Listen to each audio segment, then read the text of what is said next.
name is Minister Wallace, and again, I thank you for joining in on my channel. As you know, we're in the midst of 10 important concepts that the Bible teaches. 10 important concepts that the Bible teaches. And we are on number 8. And the 8th important concept that the Bible teaches is it teaches us as believers, it teaches us as Christians to reject relativism and pluralism. What are those, though? Not common words that we hear all the time, but it is very common that we see and hear on the things that we listen to and we watch. Relativism is the belief that all knowledge and morality, in other words, things that are right and wrong, are all really based in culture and time. So, in other words, they change. That things that are good to do and knowledge and things that are right and wrong, it basically the belief is that it basically changes with culture. And some would argue that well, it was a time that murder was not bad, depending on who it was. And now, because we've learned a lot more, then we know murder is wrong. And they'll also cite things like the treatment of animals and such. So relativism is the belief that knowledge and morality and things of that nature are grounded more in culture. But we know that not to be true. We know that God's word provides us a solid and, most importantly, an unchanging moral foundation, a rock solid moral foundation that has not changed. Some disagree with the Bible because it's old. Well, the thing is, it is old and it is unchanging and it is yet to be proven wrong.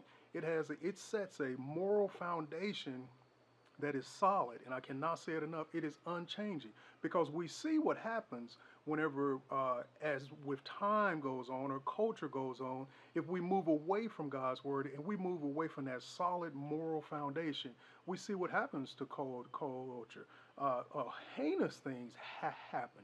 We already know we have a sin nature, so how arrogant is it us to believe, one, that we have a sin nature, but to believe that apart from God, well, you just give me enough time and I can make the right moral decisions. So we know that's not true. So we know that's why the Bible teaches us to reject relativism. Next is pluralism.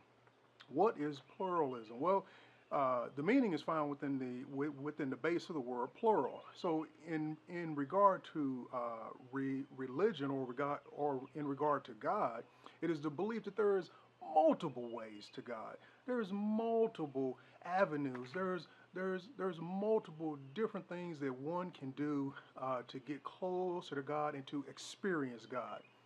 Well, we know that not to be true, but some will cite that, well, there's multiple different paths, there's multiple different religions. Of note here, I'm not talking about denominations, but there's a belief that there's many different ways to become spiritual. There's many different ways to become closer to God. Well, it's a few things that you need to clarify in there. One is, what God are they referring to? But we know the Bible rejects this because Jesus tells us clearly that I am the way, the truth, and the light. And then he makes a clear statement that no one comes to the Father except through me. No one.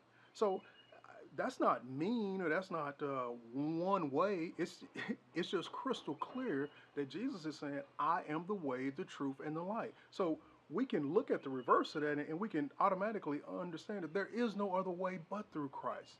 But in our pluralistic society, and also in our society that kind of believes that things change with the culture, Christians kind of cringe back a little. Well, maybe Jesus isn't the only way. Well, no, Jesus is the only way. So the Bible teaches us to reject relativism and to reject pluralism. The way it teaches us to do that is through the scriptures. Again, I thank you for joining in. I thank you for tuning in, and stay tuned. And yes, I am going to complete this soon. But again, thank you for joining. I hope this has blessed you, and have a blessed evening.